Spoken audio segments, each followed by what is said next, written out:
What's going on, everybody? It is your boy Dylan Mathews back at it again with another hometown take. Today I'm talking about the Atlanta Hawks and the winning streak got snapped, y'all. And it shouldn't have got snapped by the god-awful, no defense playing, no LaMelo Ball, no Kelly Oubre having Charlotte Hornets. I'm pissed. Make sure y'all like this video, comment your thoughts, subscribe to the channel. Check out the link down below. To buy me a coffee to help fuel this channel. Help fuel the Atlanta Hawks to another winning streak since this one got snapped, even though it shouldn't have. But we're going to get all into it, man. Turn on your notification bells as well.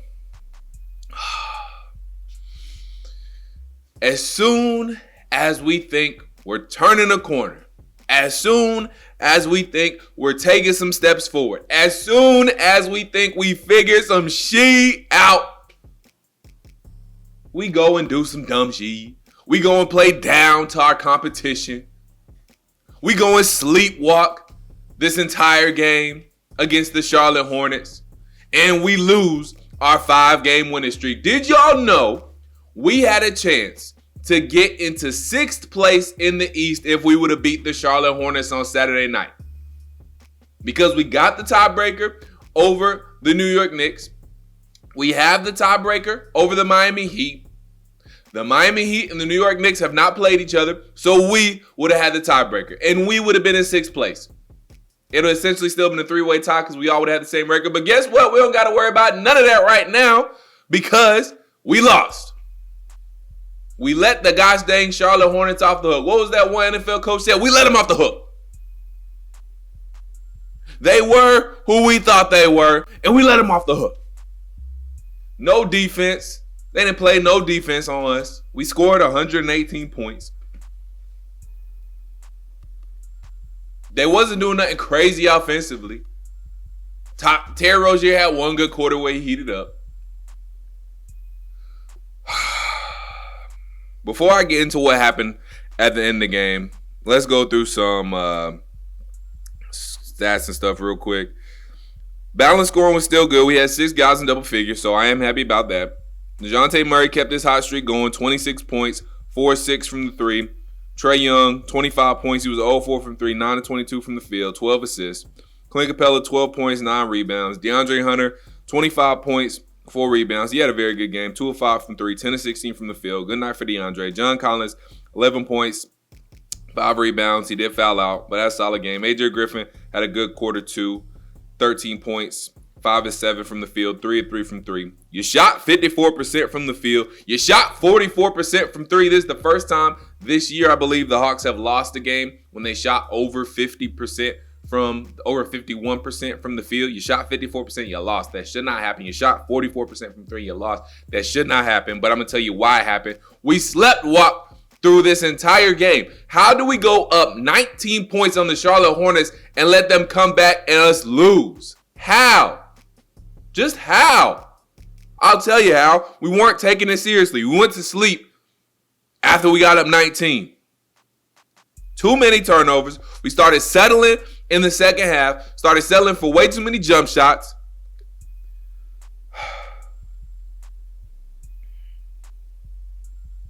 You did a solid job rebounding. You out-rebounded them. They had a lot of assists. They got 11 steals. What's that? Us being careless with the ball. To our 5 steals. You had 12 turnovers. They got 16 points off those turnovers. Oh, no, excuse me. You had 18 turnovers. 18 turnovers. And they got 16 points off of those turnovers. You let them get on the fast break too many times. Bad defense. 24 fast break points for them. Only 9 for us. Miles Plumlee, or Mason, whichever Plumlee brother it was, that was dominating us down low. Is it Mason or Miles? I'm pretty sure it's Mason. Let me see. Mason Plumlee dominated us down low. He finished. How do we let Mason Plumlee? I know he was getting college and all that, no disrespect, but how do we let Mason Plumlee score 25 points on us? 11-14 from the field. He was dominating down low.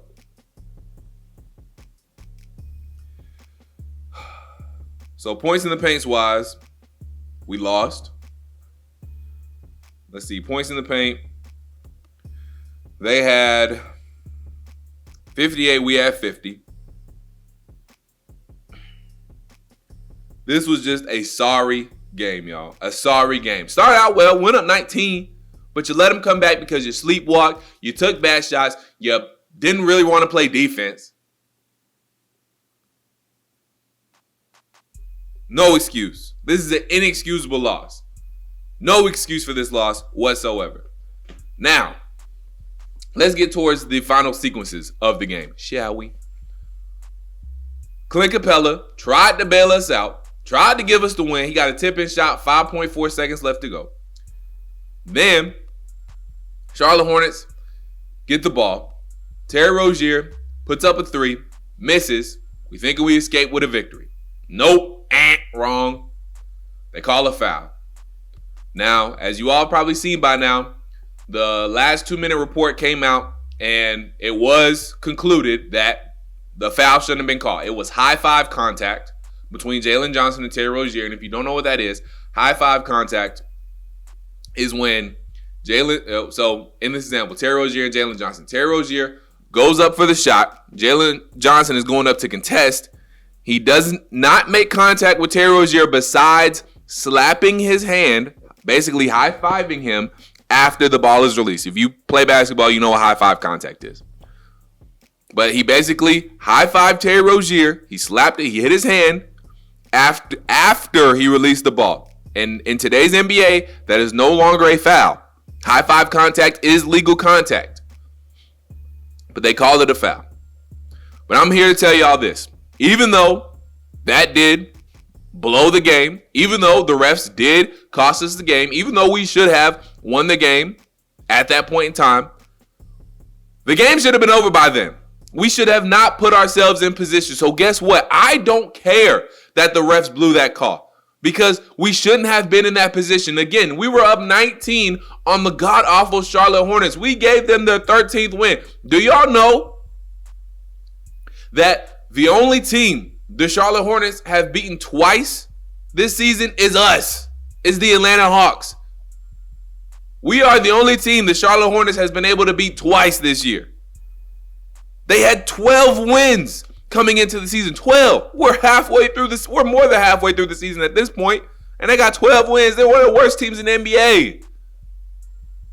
And again, they didn't have LaMelo. They didn't have Kelly Oubre. So I don't care that the refs blew that call. We shouldn't have been in that position for them to blow that call. Period. So, Terry Rozier, and we were up 1 at this point after Clint Capella tip in. So, Terry Rozier gets 3 free throws. He knocks down all 3. We're down 2. And here's when the bullshit. This when ish really hit the fan. Because there's 1.1 seconds left. So, the Hawks have a timeout left. 1 or 2 timeouts. Trae Young, Nate McMillan first before I even get to Trae Young. Nate McMillan is drawing up the play, which sometimes he does, sometimes he doesn't. A lot of times, Joe Prunty, one of the Atlanta Hawks assistant coaches, draws up the play. And he's very good at it. Nate's not let it to. But Nate's drawing up the play this time. For some reason, he has Trae Young taking out the ball. Actually, not for some reason. The reason is Trae Young is our best passer. And in the post-game press conference, he said he wanted the best passer inbounding the ball with only 1.1 second left. So, the first time they come out, they see that Mason Plumlee is guarding the inbounder, which is Trae Young. Mason Plumlee is 7 foot tall, y'all. Trae Young is 6'1". Mason Plumlee is basically a foot taller than Trae Young. So, to me, now I ain't an NBA head coach. I don't have the credentials to be an NBA head coach. But I'm just saying, in my humble opinion, if I see my guy is 6'1", and he's inbounding the ball, and the person they got inbounding or guarding the inbound passer is 7 foot and a whole foot taller than my dude, I'm going to have somebody else inbounding the ball. The hell with my best passer. It can't be that hard to inbound a basketball. I've seen other people besides Trae Young do it before. Somebody else can do it again. Get your second best passer who's a little bit taller. So Trae Young comes out, and the team comes out the first time. They call timeout, which was smart. They maybe just wanted to, we were all thinking at that point in time, okay, that's fine. They just wanted to see a look. They just wanted to see how Charlotte was going to defend it. Okay, call timeout, perfect. Perfectly fine. You think they're going to have somebody else different inbound the ball. And again, they come out with Trae Young inbounding the basketball. And then Mason Plumlee jumping all around, putting this big size 20, whatever shoe size he wear, foot in the air, jumping all around, all up in Trae Young's vision. Trae Young wisely throws it off of Mason Plumlee. But they did take some time off the clock. And maybe took a little less than what they actually took off. But either way it goes, Hawks have 0.8 seconds left. So Trae Young throws it off. I think they call another timeout or something. And then they talk about it again. And then for the third time in a row, Trae Young is inbounding the ball. For why? We already saw he can't get the ball in with Mason Plumlee 7 foot behind as the guarder of the inbounds pass. So why is Trae Young inbounding the ball again? I understand he's the best passer, Nate. But again, bump that. He can't see to inbound the ball. Now, there has been a picture that has surfaced on social media that I'm sure you guys have seen where it looked like DeAndre Hunter was open to pass the ball. Well, dang, Trae Young probably didn't see him because of Mason Plumlee's big butt waving all around in front of him. So I don't blame Trae Young for that. And then to put a bow on what happened, I'm sure you all saw it, but just to put a bow on what happened, they couldn't get the ball in bounds, or they got it in bounds, and whoever he threw it to went out of bounds. And anyway, there was 0.4 seconds left, and Charlotte got the ball back, and they just threw it in, and the game was over. But what are we doing on that last? How do we not even get a shot off? We had 1.1 seconds left to get a game time to game-winning shot, and we don't even get a shot off? What? How do we let that happen? Nate McMillan, how do you let that happen? At that point, after you saw that work the first time, hand Joe Prunty the clipboard. Let him draw something up. Or don't let Trae Young inbound the ball if you see Mason Plumlee, a 7-footer, is guarding your 6-foot inbound passer. I don't care if he's the best passer or not. That's not smart. That's common sense. Why are you letting a 6-foot person inbound the basketball against a 7-foot person who's jumping all around, waving his big old size 20 shoe in the air? That's not smart. At that point, let DeAndre Hunter inbound the ball. Let DeJounte Murray inbound the ball. Somebody else who's a little bit taller. Come on, Nate. And at the end, Trae Young and Nate McMillan were visibly, you could see they were arguing with each other. They were not happy with each other. Trae Young went down to the end of the bench. He flipped over a water cup or something like that. I don't know exactly what happened, but he flipped over something. And the two were not happy with each other, to say the least. And again, I understand, Nate, you want your best passer to inbound the ball. But he could not see. And so if he can't see over the person that's guarding him to inbound the ball, he's not your best passer anymore. So I'm not mad at Trae Young for being mad at that, because that was dumb. That was stupid. That was not the right decision. After you had that first look and saw Mason Plumlee was going to come inbound, guard Trae Young in the inbounds pass, you should have called something else. Went back to the drawing board. Or had the same play and just swapped out Trae Young for whoever on the court and just let somebody else inbound the ball. I mean, that just seems like common sense. So, I understand Trae Young's frustration. I don't know what was said to those two. I don't know what they said to each other. But obviously they were upset with each other. And now, if that friction was starting to get smoothed out before, but guess what? It's friction again. And now it seems like we took a step forward and 2 steps back. And that's what's so gosh dang frustrating. Seems like we were, again, going on a run, starting to turn a corner, starting to make a run on a 5-game winning streak. Should have easily been 6. You were up 19, and then you do this bull. You sleepwalk through the game. Then Nate McMillan has a brain fart at the end, and you don't even get a shot off. It's just frustrating, man. This team is literally so maddening. So fix it. Get it together. Stop playing down to your opponent. This to the players. This ain't even Nate McMillan's fault. Stop playing down to your competition. You went up 19. You shouldn't let them come back. So even though Nate McMillan blew it at the end, Nate McMillan shouldn't even have been in position to blow it at the end because you, the players, Trae Young, John Collins, Dejounte Murray, everybody, y'all shouldn't have let that team come back. Y'all are too talented to be up 19 and let the Charlotte Hornets with no LaMelo, no Kelly Oubre come back on y'all. Period. So it's fault on the players, it's fault on Nate. That was a team loss yesterday. Y'all all stunk it up. So I'm pissed, y'all. Hopefully we bounce back tonight against the Chicago Bulls, but we gonna see. We gonna see. Oh, and I didn't forget this either. Y'all take a look at this, man. So, first and foremost, shout out to all y'all out there. All my loyal subscribers, loyal watchers, loyal commenters, all that good stuff. But I do got something to say about one particular person. Little PSA for everybody. So, James Edwards, as you can see, he said, dude, he commented on, I did a short on the Hawks win once they beat the New York Knicks. He said, dude, where's the Hornets podcast? There's been only one guy that's posted anything from that game. You guys on vacation? I'm going to comment after I read the second one. Dylan, you called out management. Now it's time to call out Nate. I know it's about being a professional and access, but come on, man. I don't really have a problem with the second comment, but I'm going to address it too. The one that really got me was, dude, where's the Hornets podcast? There's been only one guy that's posted anything from that game. You guys on vacation? Respectfully, Mr. Edwards, you have been watching my videos and commenting for a long time, and I appreciate that. So I want, like Obama used to say, let me be clear.